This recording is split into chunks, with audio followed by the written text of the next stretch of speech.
It's Messi! It is the cleanest of clean finishes from the best on the planet. It's time for the biggest sports stories. Liverpool, the champions of Europe, on top of the world. The biggest interviews. That such a great spectacle is ruined by such thuggish behavior. And all the analysis right here. He's the one player that has the arrogance to think that he can play in any stadium in the world and any pitch in the world in front of any player in the world and take them on. Every weekday, it's my sport, it's your sport. It's ZiFM Sport. Let's join the team for the biggest show in the world of sport on ZiFM Stereo.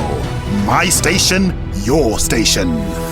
Fire Friday, everybody. Welcome to your favorite sports show. The party gets started right here on ZiFM Sports, on your favorite station, my station, your station, ZiFM Stereo. My name is Mike Madoda, and we've got a crackerjack edition of your favorite sports show to look forward to as we build up to what should be a fascinating weekend in the world of sport. But don't forget, the party starts right here with our play of the day, which comes a bit later on in the middle of the show. Don't miss out on a party track that should get your weekend off to a flyer. But before that, up top, we got our power play, which sets the tone for the show and the stories that we are giving you. And some of those stories on the home front, FC Platinum coach Norman Mapeza is targeting a positive start when his side kicks off their CAF Champions League campaign with a tricky preliminary round first leg encounter against Mozambican champions Costa Do Sol at the Zimpeto Stadium in Maputo tomorrow. That's our lead story, and we've got a leading team of pundits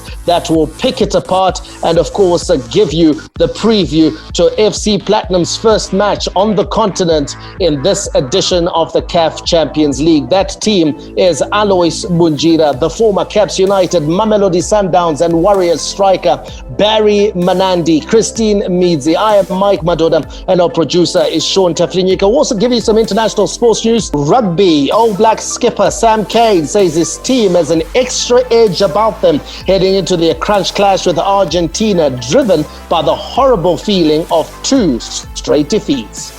In Around the World in 60, we take off in New Zealand, where 6 Pakistan cricketers have tested positive for COVID-19, and the whole squad issued with a final warning by the New Zealand government after breaching rules while in isolation in Christchurch. In news from Bahrain, Lewis Hamilton says he hopes to be part of Mercedes forever, explaining that while a move to Ferrari was previously a dream, he has now closed the door due to timing and because he doesn't believe his values aligned with the Scuderia. And we'll touch down in England, where World Athletics filed an appeal with the Court of Arbitration for Sport against the clearance of Bahrain's Salwa Eid Nasser to compete, while US sprinter Christian Coleman has appealed his 2-year ban.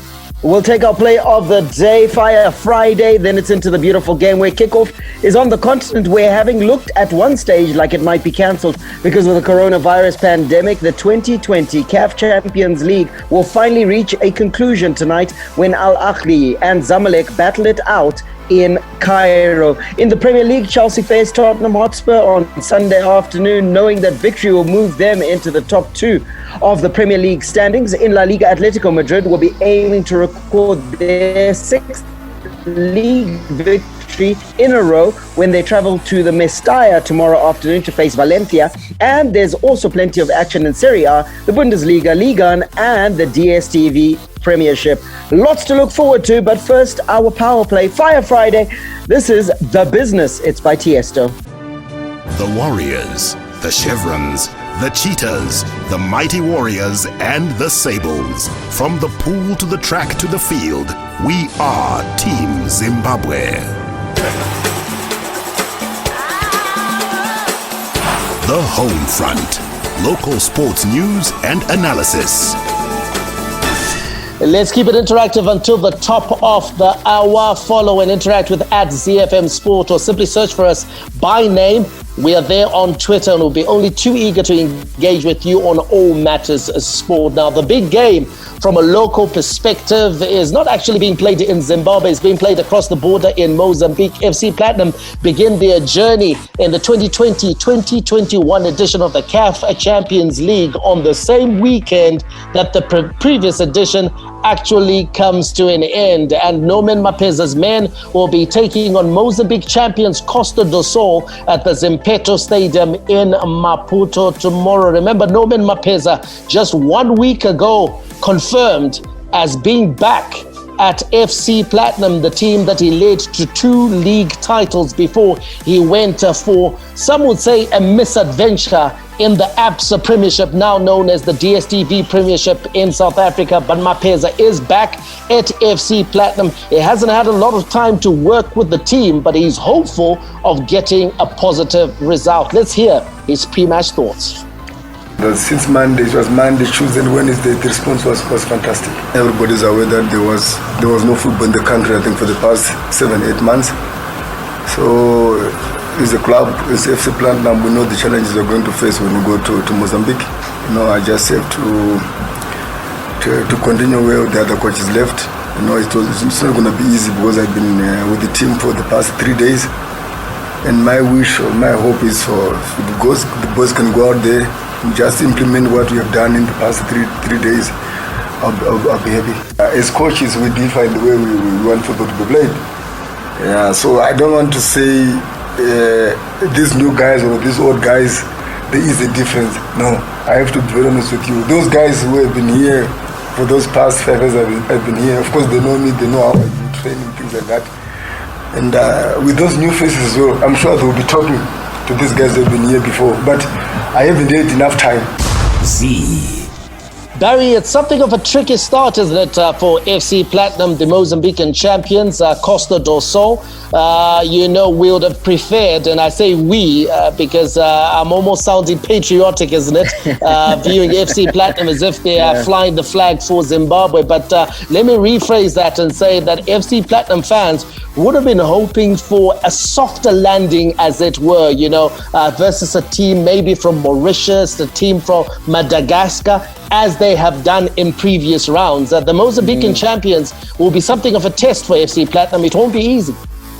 Yeah, it won't be easy, and going into it pretty much cold on 2 fronts, in that they haven't had much of a kick of football throughout the year, meaning that these players haven't got the sort of match minutes underneath their belts that can hold them in good stead going into this match. Previously, it wouldn't matter that Mapeza only joined them on Monday, because all it would be just tactical work, team shaping, making sure that they can work according to the plan that he wants them to execute. Here, he's meeting players who are soft in the center.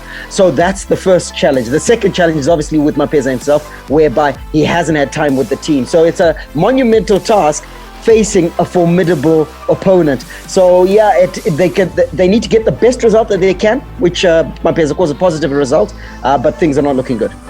Alois, they're playing at the Zimpeto Stadium tomorrow afternoon in Maputo. It's a stadium that you are familiar with. Yeah, I've been there once. I played a friendly game there with Mamelodi Sundowns, and it's a very beautiful stadium, but it's quite big, quite a big stadium, and for a team that hasn't really trained, that hasn't really had pre-season training, it might just be difficult if the Mozambicans play to the way they usually play. They run a lot. If you see the Mozambican national team playing, you can actually attest to that they run a lot. If they do that, if Costa Do Sol play like that, then it's going to be very difficult for FC Platinum. So I'm sure FC Platinum might just want to employ the wait for them and come. Like you go deep into your half and wait for them, then play on the counter, reserve some energy and all that, because that pitch is full. It's very big. You don't want to go toe to toe with a team that is full of running, with a team that actually had a very good preseason, much more than you. So it's a very tricky fixture for FC Platinum. Like Barry said, there are a lot of disadvantages, a lot of negative for FC Platinum going into this match. We just hope that they scrape through a good result. Then maybe in the second round, then they can actually start planning with the coach in mind, with the coach actually putting his work into the system of FC Platinum, because this one I think is just a wait and see game. It's a gamble that they might just want to just grab, smash and grab kind of thing. Now, Norman Mapeza has named a very strong squad of 22 players for the trip to Mozambique. They have landed in Maputo. In fact, they landed at 1 a.m. this morning, or should I say 4 a.m.? I think they left Zimbabwe at 1 a.m. and landed around 4 a.m. in Maputo. And some of the players, of course, are regular faces that we have seen on the African safari with the FC Platinum. Experienced goalkeeper Petros Mari, who's also the club captain. The likes, of course, of Kelvin Madzongwe, Rafael Mduviwa, the likes of William Steamer, Gift Bello, Raman Kutsanzira, Ransom Pavari. Then they brought in some very interesting faces, Chris, the likes of Silas Songani. Those are players that are supposed to give FC Platinum that extra edge that they've been lacking in previous campaigns. But these were players that were brought in by Peter de Jong as opposed to Norman Mapeza. Do you see that being a problem, or you still think that a coach of Norman Mapeza's pedigree should be able to work with whatever material he finds in place, especially if the material is good? Especially if the material is good, and I think that selection of players that FC Platinum brought in were literally the best in our league the end of last season. So those players being brought in, I think Norman Mapeza will still be able to work with them. I think a coach of his ilk will be able to use those players to his advantage, especially now that they're going in dry. They're going to need reinforcements. You've got your experienced campaigners, but I think just having those new players as reinforcements, he's definitely going to be able to use them. Only 6 of those players of the 22 have no continental football experience. So this is, for the most part, an experienced squad. And if you've got an experienced squad, you've got an experienced coach, he's definitely going to be able to mold those players to his way of playing. He's had a very short time to do so, but I think this match is going to be almost a trial run, and then going forward, they'll definitely be molded into his way of playing and his way of doing things. A very experienced coach, experienced squad. Surely the time for excuses for FC Platinum is over. This is only the preliminary round, mind you. We're not even talking about qualification for the group stages. This is a very difficult encounter. Chris talked about almost using this as a trial run. But this is a tricky encounter, this. Yeah, a very tricky encounter. And in truth, Mike, I think you're being generous by saying the time for excuses is far gone now. I think the time for excuses was gone last season, the last time out in the Champions League. Because in truth, when you will give you your first one, your second one, you should be seeing progress at every stage. And I don't think we're seeing as much progress with FC Platinum in the Champions League as we would have hoped. Because when you're there, year in, year out, surely you're learning something. So this dance with the Champions League, again, albeit that it's truncated, it's abbreviated, it's got all sorts of challenges with it, we still expect FC Platinum, because of how many times they've been there, to deliver something. Alois, we talked about some of the players and if you run or just cast your eye on that 22-man squad that Norman Mapeza has taken to Mozambique, and I have mentioned some of the names, I'll add others: Lawrence Mushlanga, Ralph Kawundera, who came in from Triangle United, Elias Maguri, Evidence Tendai, Ilunga Eli, Gift Mbweti, who's been there for a long time now after joining from Wange Football Club, Tawana Chikore, Future Sibanda, Perfect Chikwende, Donald Jinyai. What worries me, Alois, is the fact that I am not seeing, other than recruiting what we call to be the best players in Zimbabwe, I am not seeing, a plan from FC Platinum that sees them recruiting some choice pieces from the continent. From West Africa, from Central Africa, making sure that they show up the numbers that they have with players from elsewhere other than Zimbabwe, because it looks like every time they go shopping in Zimbabwe, these players can only take FC Platinum a certain distance and no further. Exactly, Mike. I don't know. Maybe we could have just been FC Platinum's consultants. We spoke about this, Mike, that they need a plan for Africa. They know that they are venturing into Africa. That's their ambition. They've won the league. What do you do when you're venturing into Africa? You start building your team for Africa. We talked about it. They did well when they got Aubrey Chirwa the other time. He was actually a good signing for them, but then they shipped him out. They need to get those big African players that can also compete. They are bringing in players that are just good enough to win the Zimbabwean Championship. And at the same time, it looks like they are also on a development platform for Zimbabwe as well. Because where FC Platinum is right now, they're probably the richest club in the country. They need to have the best players in Zimbabwe. FC Platinum should be providing 90% right now because they've been winning the league. They should be providing 90% of the chance squad. They are supposed to have all the players that have got a pedigree to actually play for the national team at this moment in time, but they are not doing it. It looks like they are not planning for Africa. They're just enjoying the merry-go-round. They're just enjoying the trips and all. They are not planning to actually go out there and go further deep into the later rounds of the African Champions League. Chris, is this the lack of ambition for you on the FC Platinum's part, just to be content with being crowned champions in Zimbabwe and qualifying for the CAF Champions League, but with no realistic prospects of actually wanting to compete in the competition? I think FC Platinum is comfortable. I think being Zimbabwean champions once, twice, 3 times in a row, they've gotten to almost a state of complacency where they feel that they're doing well enough for the local league, and if they go into, they get into the Champions League, get past the group stages, they've done fantastic. I think it's just they're satisfied. There's a bit of contentment there, and it's impacting how they approach the CAF Champions League, and to a certain extent how they approach their recruitment and the running of the club as a whole. I think they've had some run-ins this year that we've seen, and I think it's just that fact that FC Platinum is no longer as ambitious a club as it was a few years ago. FC Platinum, definitely a club with very little to prove on the local scene, having dominated the Castle Premier Soccer League over the last few years and seasons, winning the last 3 titles 3 times on the spin. Can they go one better and match Highlanders and Dynamos, who have done it 4 times in a row before? That is to be seen. Norman Mapeza is in charge, but his immediate task is continental glory, where questions are being asked about FC Platinum and their ambitions. Are they in it to win it, or are they just there to make up the numbers? How is it, guys? Elvis Tigulayo Pomba Moyo, WPF. This is the bomb. All Africa heavyweight champion 2 times. You are listening to ZiFM Sport. Let's give you a quick local sports news roundup, starting with boxing, where South Africa-based former World Boxing Federation WBF Africa heavyweight champion Elvis the Bulawayo Bomber Moyo could be in line for more fights after joining professional boxing management and representation company Global Boxing Stars GBS.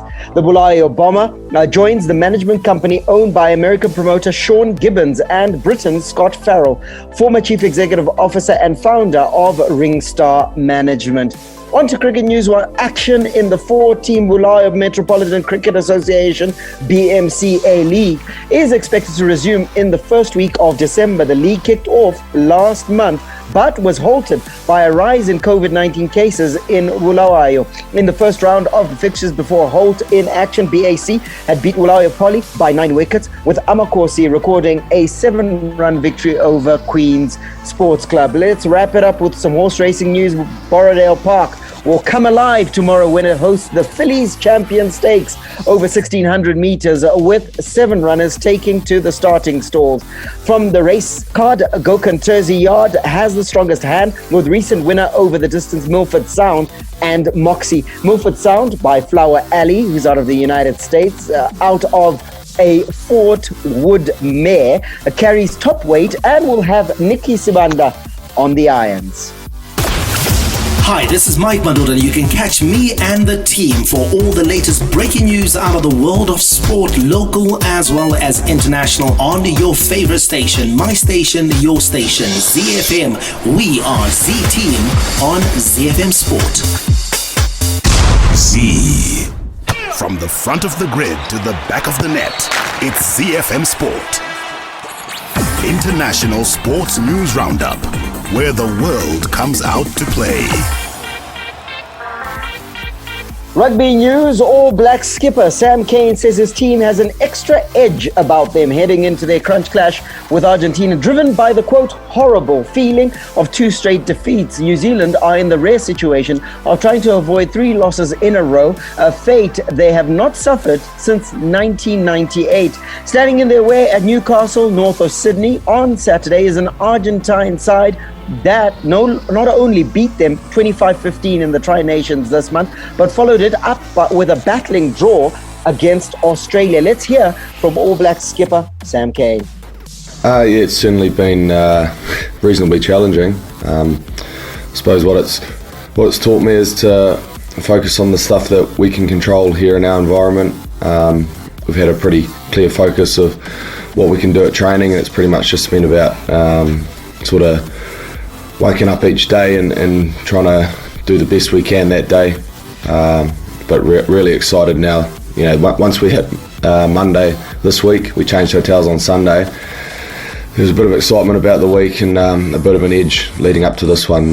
We've been hanging out for it for the last 2 weeks now, so can't wait for tomorrow night. Z. Staring 3 straight defeats in the face, surely not, Michael. Surely not. Nah, definitely not. They're going to win this one. And I like the approach by Foster. He's gone with exactly the same team that lost to Argentina. And so this is a chance at redemption. And if you take a look at those players, Barry, I mean, you just run through that list and you've got to say that, barring 2 or 3 names that are sort of like missing from the All Blacks right now, that is probably the strongest team they're going to put out. We know that Broder Retallick, who's arguably the best rugby player in the world, 2-time World Rugby Player of the Year, he's missing, is on a sabbatical, playing his rugby out in Japan. And then which means that they've gone with the likes of Scott Barrett, who's usually a backup lock. They've gone with Akira Ioane as well at number 6, who's relatively new to the All Blacks setup. But it still remains a very strong All Black side. And I think they'll want to redeem themselves. They'll want to show that whatever happened a couple of weeks ago will not be allowed to happen again, because they allowed the Pumas to knock them off their stride. They allowed the Pumas to employ those very disruptive tactics. And the All Blacks really never got their game going. So I think this time there's going to be an emphasis on discipline, and there's going to be an emphasis also on making sure that they play front football. So this should be an exciting rugby match. The Pumas themselves, no mugs, and I love how they always front up physically. So it should be a heavyweight clash, this one. And the issue of fronting up physically, Chris, is going to be a big factor, because this Argentine side is big into the physicality stakes. But you got to think to yourself that when you use the word that Mike brought in, which is redemption, you got to back the All Blacks, because this is one team that globally everyone knows when it comes to picking themselves up, dusting themselves off and righting wrongs, the All Blacks are probably the best at that.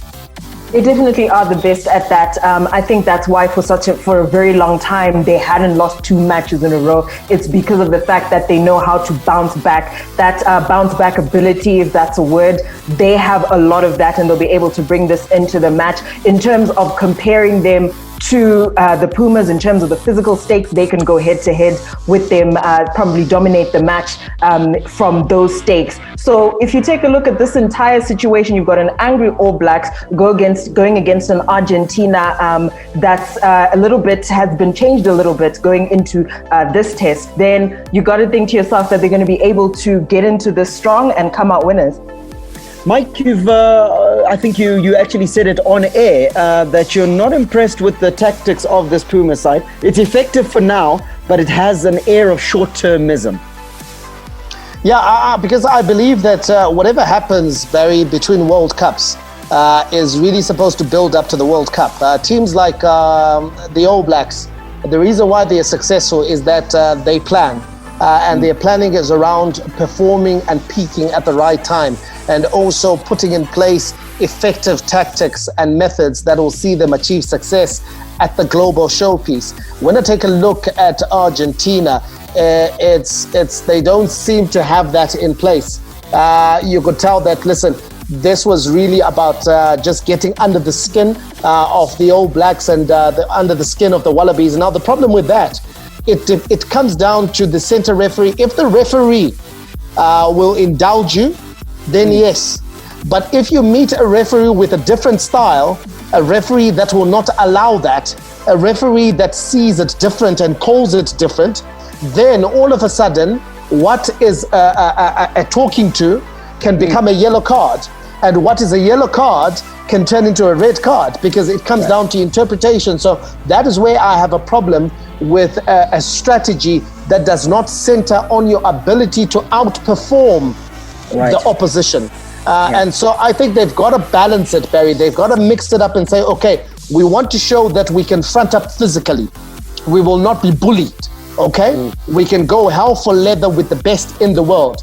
But we also want to show you that we can compete with you when it comes to the skills aspect of the sport. And that is where Argentina is slightly lacking. Right now, the only area that I can say that they are world-class is their kicking game. They've got a very good kicking game, and they've also got a very good defensive game. But they need now to start improving in the other aspects so that they become a complete team. It wouldn't be complete as a preview. So very quickly, without us talking about the late Diego Maradona, there's an air of wanting to play for him in the Argentine side, would you say, Chris? And that might be a slight motivator almost to play for the world famous number 10, albeit in a different sport. In a different sport, but I think the one thing about Diego Maradona is the fact that he inspired athletes across the world, across sporting disciplines. So I think the Pumas are going to go into this obviously wanting to play in Diego Maradona's honor. They're going to be a little bit emotional as well, which might rile them up, in addition to already wanting to win against this All Black side again. Most certainly. Now, there's more rugby this weekend, and your action consists of the Nations Cup, where Wales entertain England, France takes on Italy, and Ireland take on Georgia. While in the Currie Cup, which starts this weekend, the Sharks take on the Pumas, the Griquas take on the Lions, and the Stormers take on the Bulls. Hi, I'm JC Krill, Springbok and Blue Bulls backline player. You are listening to ZiFM Sports.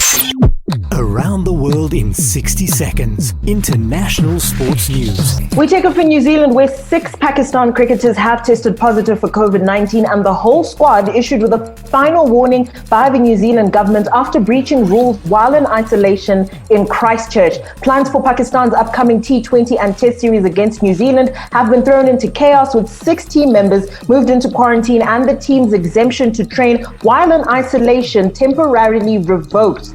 In news from Bahrain, Lewis Hamilton says he hopes to be part of Mercedes forever, explaining that while a move to Ferrari was previously a dream, he has now closed that door due to timing and because he doesn't believe his values align with the Scuderia. Hamilton has been linked with Ferrari for much of his glittering Formula One career, and rumors ramped up about a year ago when it emerged that the Englishman was considering his options with a Mercedes contract expiring at the end of 2020. We'll touch down in England, where World Athletics filed an appeal with the Court of Arbitration for Sport against the clearance of Bahrain's Salwa Ibn Nasser to compete, while US sprinter Christian Coleman has appealed his 2-year ban. World 400-meter champion Nasser was initially charged with breaking whereabouts rules and provisionally suspended in June, but that was dismissed on a technicality. In a separate case, Coleman filed an appeal against World Athletics over a 2-year ban handed down by the AIU in October. The American requested that the AIU decision be set aside and that sanction be eliminated, or in the alternative, reduced. Hi, I'm Warriors coach Zdravko Logarušić, and you are listening to ZiFM Sport.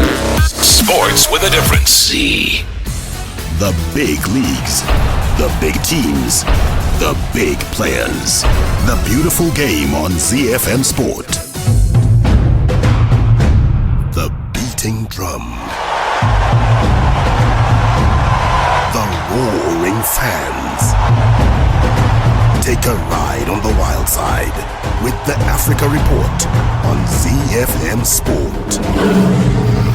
Beautiful game kicking off in Africa. Lots and lots of exciting games to be played around the world, but there's no bigger game this weekend or this evening than the CAF Champions League final, which is an all-Egyptian affair that looked at one stage like it might be cancelled because of the coronavirus pandemic. The game finally will be played tonight, with Al Ahly taking on Zamalek, and they battle it out in Cairo. Although they have 13 African Cup of Champions or Champions League titles between them, this will be the first time that they faced each other in the decider, which is being dubbed the final of the century. It is the Cairo derby, Alois.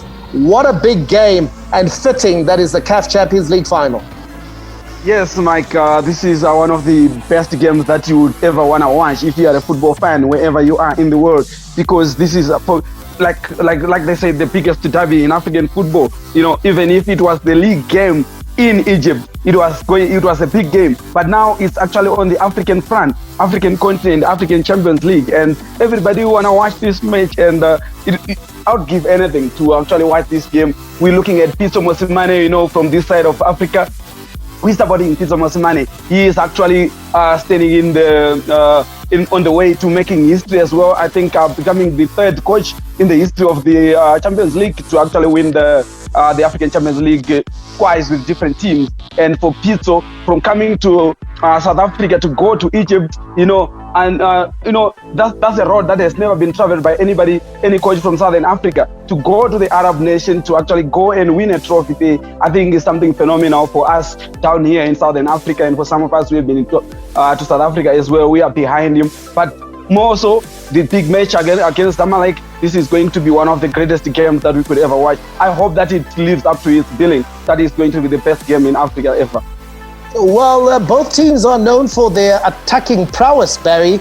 Both teams will attack, and both teams will believe that they can win this game just based on how they've performed this season. They've played 3 matches. The first one, of course, was the Egyptian Super Cup final, which ended in a goalless draw, and then Zamalek won it 4-3 on penalties. But they then split the 2 league games, one apiece. Zamalek being beaten by Al Ahly 2-0, but Zamalek then getting one over Al Ahly 3-1. So both teams will be confident that if they show up on the night tonight, they can win this. Yeah, that head-to-head absolutely splits it right down the middle. Means that it's very even. You can't talk about form in this head-to-head game. You've got to just go in and do the job that you need to do. And for me, I think that look, Al Ahly has got wind in their sails, but Zamalek themselves are very quick on in attack, quick in transition. So it's going to be a very entertaining affair, and I'm so glad. Yes, as Aloy said, it's a big game no matter where you are in the world. But right now, you've got both teams that are able to play well, so it's going to be hugely entertaining. Yeah, Chris, you know, motivation is a big thing in the world of sport. And, Al Ahly are known as the club of the century, the most successful club on the African continent. But it's something that Zamalek and their owner, Mortada Mansour, took particular umbrage to, that Al Ahly should be given that tag as club of the century. So there is a lot of niggle. There is a lot of bad feeling between these 2 clubs that genuinely dislike each other. There is disdain, and you know, it's none of this sugar coating that we like to do in Zimbabwe. We like to say, oh, you know, the Harare derby must be friendly, must be nice, and that when Dynamo and the Highlanders play, it mustn't be battle, etc. But these 2 teams here, like most teams around the world, save for perhaps Orlando Pirates and Kaizer Chiefs, these teams have a genuine dislike for each other. They hate each other. And so Zamalek have got a point to prove in this final, which has been called the final of the century, to try and right something that they see as a wrong, that Al Ahly was labeled the club of the century. There's a lot of bad blood here, Mike. These are 2 teams, like you said, who don't necessarily like each other. There's a very clear rift between these 2 teams, and I think it comes down to the fact that this is about the prestige and the power, and obviously being crowned African champions. And when it comes to titles, and especially in a derby like this, it just adds so many more undercurrents, and especially for the players as well. There's a lot more to play for than just this particular game. This is about decades of previous back and forth in terms of the two clubs going up against each other. This is about who is the best. This is about big names. This is about big money as well when it comes to titles, especially on the African continent. So there's a lot riding on this, but especially like you said, for Zamalek, who have something to prove to our athletes. You know, actually, there's a fascinating story that right now there's a court case in Egypt because Zamalek said, okay, you've called them Club of the City, okay. Now, they went and put a big billboard at their offices, very prominent in Cairo, which actually says Zamalek Club of the Century. And so you might be you might be the team of the century, but we're the club of the century. We're the club of the century. And so Al Ahly have taken them to court to say, no, you can't use that. And they're saying, no, we can put whatever we want at our office. You can't tell us what we're going to put up. So that is sort of like the nature of the rivalry. So, gentlemen, your predictions on this one. I'm going to start with you, Alois. Who do you see winning this one? In fact, I shouldn't be asking you. By how many goals do you think Al Ahly are going to win? You know, because I want the match to be very exciting and to be very tense. I'm giving it 2-1 to Al Ahly. It's going to be very tight, and they'll score the winner later on in the game. Barry, are you with Bunj on Al Ahly? Yes, I'm with Bunj on an Al Ahly victory, but it's going to end 3-1. 3-1. Okay. The amount of people that are scurrying towards the betting shops right now, Barry. You better get it correct because they're gonna hang you. They're gonna hang you in the streets of Harare. Chris, do you see that differently? Are you backing Zamalek? No, and you know why? We back our own from this side of the continent, and so for me, I'm going with Alois, a 2-1 win for Al Ahly. Okay, 2-1 for Al Ahly, and I am just going to say, I reckon Zamalek are going to upset the odds this time. I fancy them. I think they're going to win 2-1. So I've just decided to be different from you guys, okay? So that ZiFM Sport at least we balance it out. At least we balance it out. So now there's action in the DStv Premiership in South Africa, and it begins, of course, tonight at Maritzburg United taking on SuperSport United. SuperSport United hasn't been a great start to the season under Caetano Tembo. They lost last time out to Orlando Pirates. They'll be looking to get back to winning ways. In your other fixtures to note, Orlando Pirates takes on Baroka tomorrow afternoon. Mamelodi Sundowns versus a very stubborn Stellenbosch Football Club. Amazulu takes on Cape Town City, and then Chippa United takes on Chakuma Madzi Vandila. No sight of Kaizer Chiefs. No interest perhaps from our producer Sean Tafirenyika because his team is losing week after week after week after week after week. And Gavin Hunt, for me, might be the experiment that Kaizer Chiefs wish they never took. All the rivalry. Here is Harry Kane for Tottenham. Oh, what a goal! A classic derby goal from Harry Kane. Catch him if you can. All the stars. Oh, back heels Liverpool 2 in front. Talk about impudent. Talk about improvisation. Talk about Sadio Mane. And all the game-changing moments. And Raheem Sterling rattles at home. And once more, City are in front in a trice. All the updates from the Premier League on ZiFM Sport. In England, Chelsea faced Tottenham Hotspur on Sunday afternoon, knowing that victory will move them into the top 2 of the Premier League standings. The Blues have won their last 6 matches in all comps, the latest success coming on Tuesday evening as they recorded a dramatic triumph over Rennes in the Champions League. Let's hear from football pundit Stuart Robson, who believes Chelsea is better than Spurs. I think Chelsea, because, as I said, in that Spurs game against Manchester City, there was still lots of flaws in their defensive play. And if Chelsea can get it wide and get crosses into the box and keep making runs from midfield and get their centre-forward, Abraham, if it is Abraham, to get in front of centre-halves, they can score goals. But overall, Chelsea, I think, have got the better chance of winning the title or challenging for the title. Spurs have still got a lot of work to do. I still don't fancy their midfield at times, although Frank's absolutely right. Ndombele is playing the best football he's played at the moment, so I still think Chelsea are the better team. Alois, you agree? Chelsea better than Spurs? Chelsea looks solid. But better, I wouldn't use the word better. I think they are on the same level. At the moment, you wouldn't know who is going to win this game. Look at Spurs. They look like a very organized team this time around. They look more organized. But when you look at Chelsea, they're more exciting. They're playing a football that is positive, that you actually believe that they can win. But for them to say better, I don't know. I can say that Chelsea, there's just this positivity that is blowing. There's an air of positivity around Chelsea that is blowing at the moment that maybe just tilts it in their favor. But to be better, I don't think so. These are two evenly balanced teams, and the result can go anyway. Chris, Chelsea seems to have found a way to make the balance in their team just about right, and now we're seeing the Timo Werners coming to the fore. Your Hakim Ziyech's, they are now performing at a level that we expected them to, because it seems like the team has now got balance. Also, the wind seems to be behind that team, and things are going for them.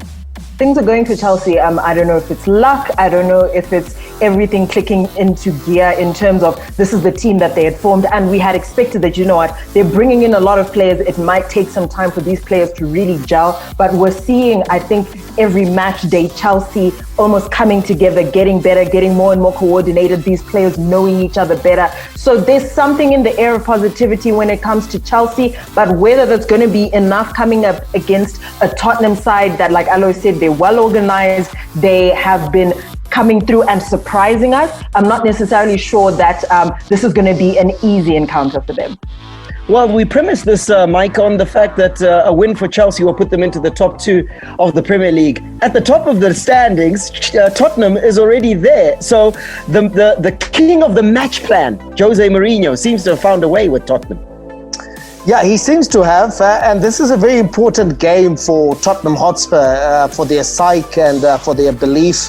If they win this game, if they're able to avoid defeat, Barry, and they somehow remain at the top of the standings, I think right now the Tottenham Hotspur project is a project where Mourinho is key in that he is giving these players the belief that they can compete.